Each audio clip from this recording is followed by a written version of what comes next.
Halo guys, welcome back to Raw Auto. Balik lagi sama gue Will Ghost. Dan hari ini di sebelah gue udah ada Hyundai Creta trim yang prime. Ayo kita bahas.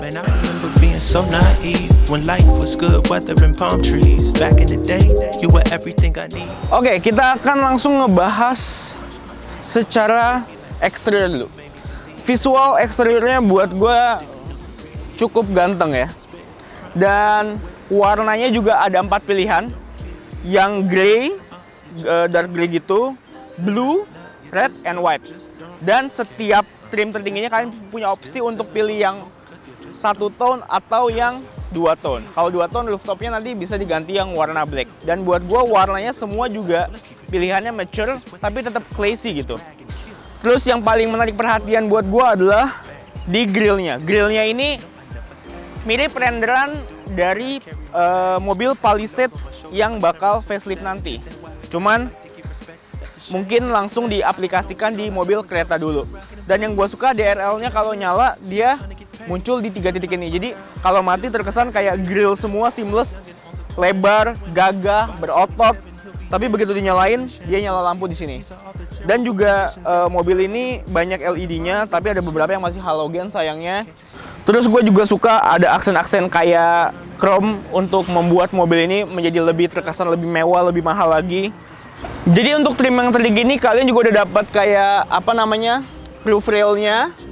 Terus di samping juga masih banyak aksen-aksen chrome yang buat gue cukup nice, manis ngebuat mobil ini jadi nggak bosen, warnanya itu aja.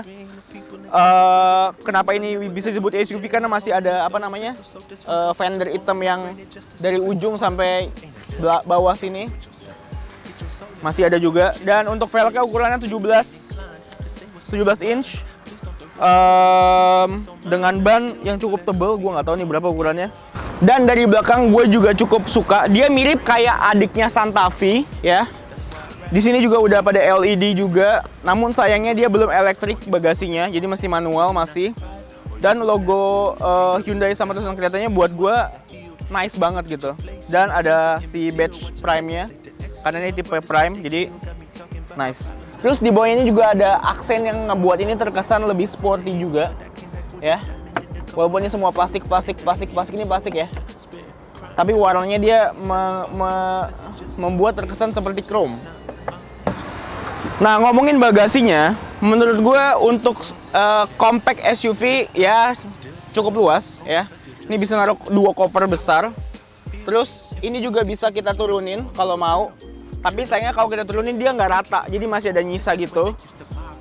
Namun ya udah cukup apa ya, cukup luas untuk mengakomodasi kebutuhan kita kalau misalkan mau naruh banyak barang. Jadi secara overall desainnya buat gue udah apa ya, udah kekinian banget. Emang mobil urban compact SUV yang cukup eye catching juga di jalanan. Kalau kalian pengen test drive atau penasaran bisa langsung kontak Sam dari Hyundai Mangga 2. Nah, sekarang gue udah gak sabar buat coba test drive mobil ini. Let's go.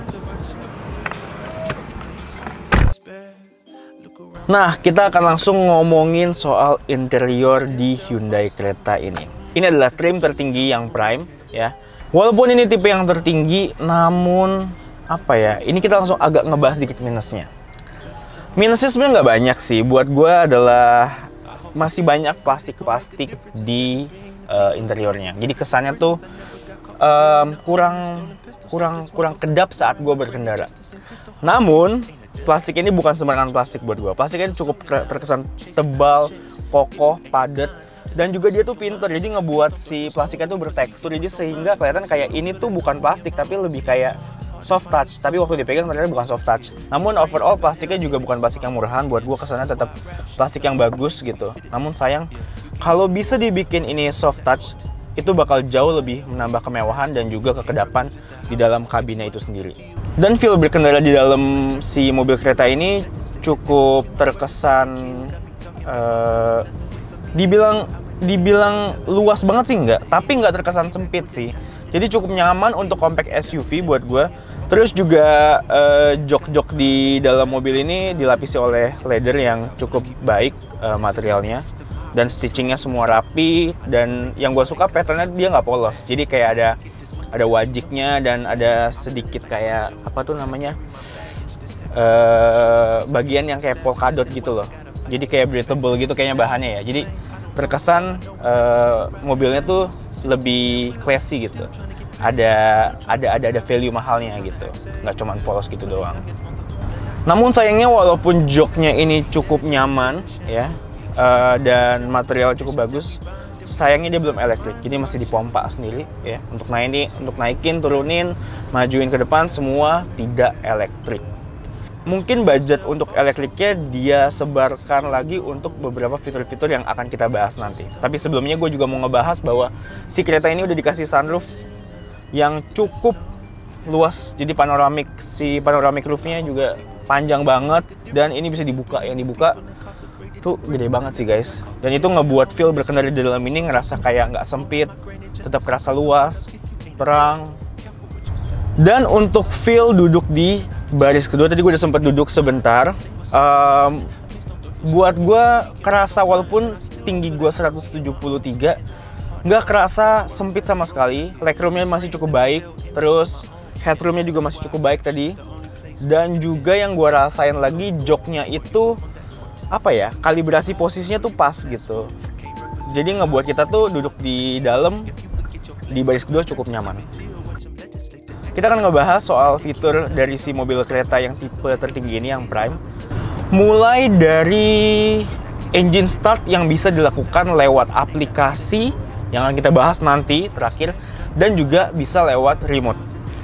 Ini fitur yang langsung ngebuat gue kehook banget dengan harga 400 jutaan, bahkan nggak nyampe 300 juta lebih ya. Jadi dengan fitur itu kita bisa nge-hold remote-nya pagi-pagi sebelum kita berangkat, dia langsung nyalain mobilnya, begitupun dengan AC-nya.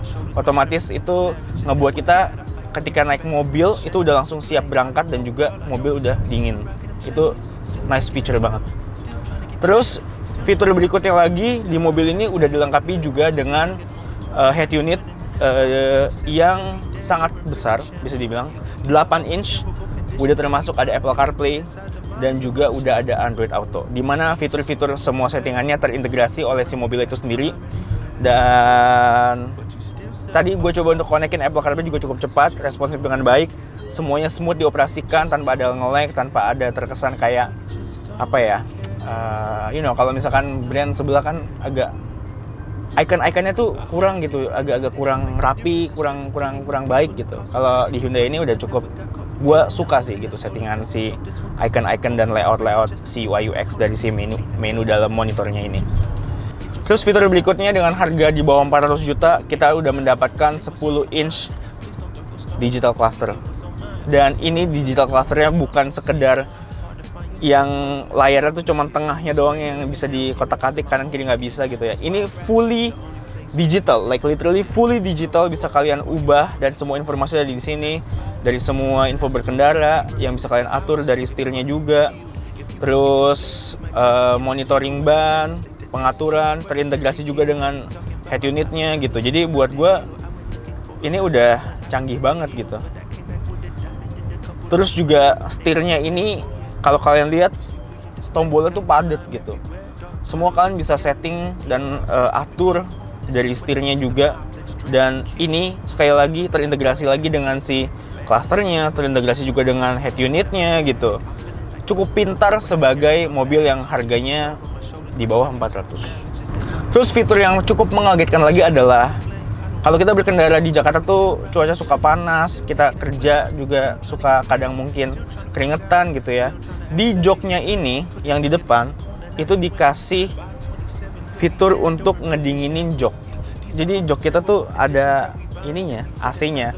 Nah dari situ gue berpikir bahwa mungkin budget untuk elektrik setting bangku ini dipindahkan untuk ngasih apa ya, fitur AC di dalam joknya. Dan entah kenapa gue lebih suka mendapatkan AC di dalam jok ketimbang electric seat gitu. Karena kan kalau gue ngatur-ngatur kan nggak sering sebenarnya.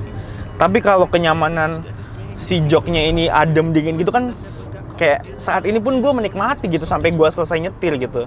Jadi gue lebih prefer itu. Terus di glove box-nya juga ada fitur buat ngedinginin. Jadi kalau kalian mau simpen minuman-minuman dingin juga bisa. Itu nice feature banget nggak sih? Terus di post pandemic situation ini juga udah ada air purifier-nya. Jadi kalau misalkan entah ini gimmick atau enggak, tapi ya just nice to have aja punya air purifier dalam mobil, dan itu by default udah diberikan dari Hyundai Creta di tipe tertingginya.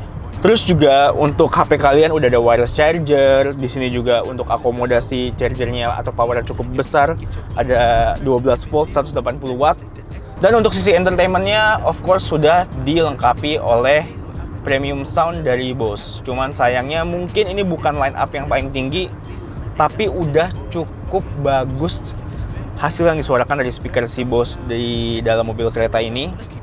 Jadi untuk menemani perjalanan kalian mendengarkan lagu udah lebih dari cukup. Dan masih banyak fitur safety lainnya yang kayak sensor-sensor yang akan mendukung kalian berkendara biar terasa lebih aman dan lebih nyaman. Kalau dibahas akan panjang banget, kalian rasain aja sendiri test drive, langsung kontak si Samuel. Oke? Next, kita akan ngebahas fitur tapi lebih ke yang safety-nya. Jadi mobil ini memang, guys, banyak banget sih fiturnya. Fitur safety yang pertama itu gua bisa bilang yang dibutuhkan oleh orang Jakarta atau yang berkendara dalam kota adalah auto hold. Ini udah penting, wajib, dan dia punya. Yang kedua, mobil ini dilengkapi juga dengan blind spot assistant, dimana kalau ada mobil dari belakang, dia kasih warning kalau dia ngerasa kita nggak bisa ngelihat gitu. Jadi makanya namanya blind spot assist.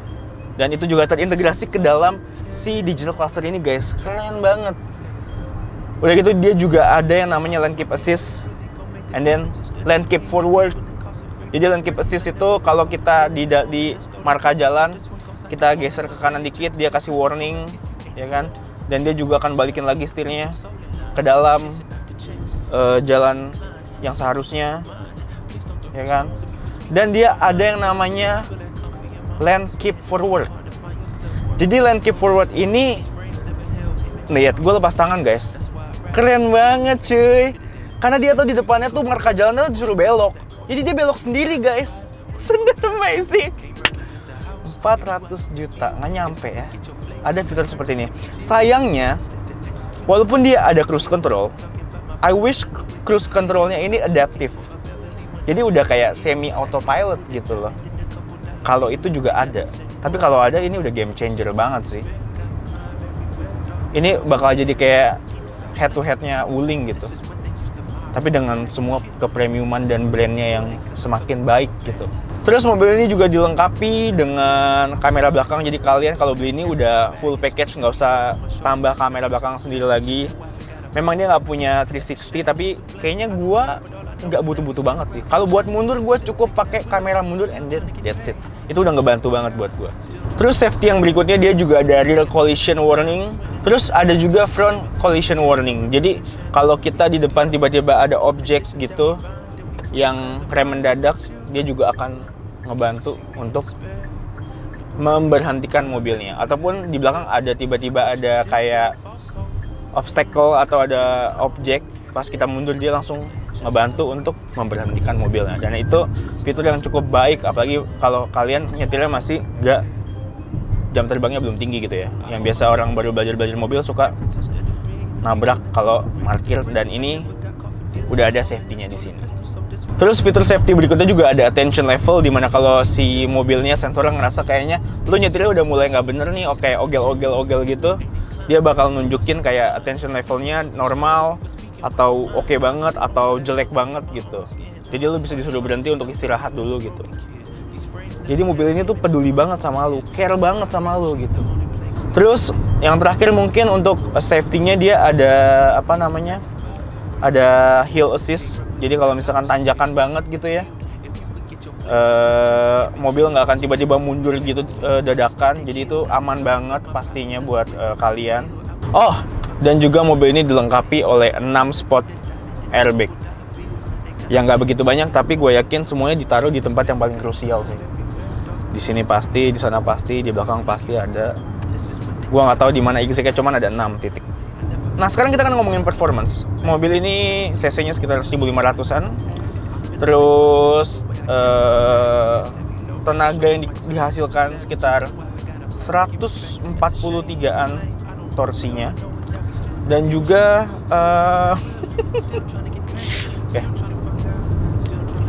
tapi kalau dari feel berkendara gue sendiri yang gue rasain, memang di RPM rendah itu cukup lambat untuk naik. Tapi begitu udah di atas sekitar 60 ke 80 gitu, udah kerasa enteng banget gitu ketika digas. Dan mobil ini buat gue udah sangat cukup kalau untuk mobilitas di dalam kota gitu. Apalagi kalau kalian semakin mature kan nggak mungkin ya ngebut-ngebut banget gitu. Ya sewajarnya aja lah. CP 20 mah lumayan cepet sih. Dan gue nggak ngetes dari 0 ke 100 berapa detik, tapi ya gue bukan ini mau ngikut drag race, jadi nggak penting buat gue. Nah, untuk drive mode sendiri dia ada 4 ya. Ada yang eco kalau kalian mau hemat, terus ada yang normal, terus ada yang sport, dan ada yang smart ya. Gue pilih yang smart aja. Jadi yang smart dia bisa membaca cara kita berkendara seperti apa, dia akan menyesuaikan dengan kayak berkendara kita. Terus kalau misalkan kita ketemu medan yang mungkin jalanannya kurang asik gitu ya, jadi tractionnya itu ada opsinya lagi nih guys. Kalau kalian jalanannya mungkin, secara kita di negara yang bersalju ya, jadi kalau ada salju bisa pilih yang salju. Kalau kita lagi mau sedikit kayak habis hujan gitu, ada tanah di kanan, kalian mau nyelip gitu, kalian pilih yang mat tanah. Terus ada juga untuk yang ini, kalau kalian mau ke tepi pantai bawa mobil, ada juga sand. Fitur yang sangat mendukung untuk berkendara di Jakarta. Oke guys, itu dia tadi beberapa hal tentang Hyundai Creta yang bisa kalian jadikan sebagai konsiderasi untuk upgrade mobil atau mungkin ganti mobil. Gue Will Ghost dari Auto, I'll see you guys on whatever next review. Bye-bye.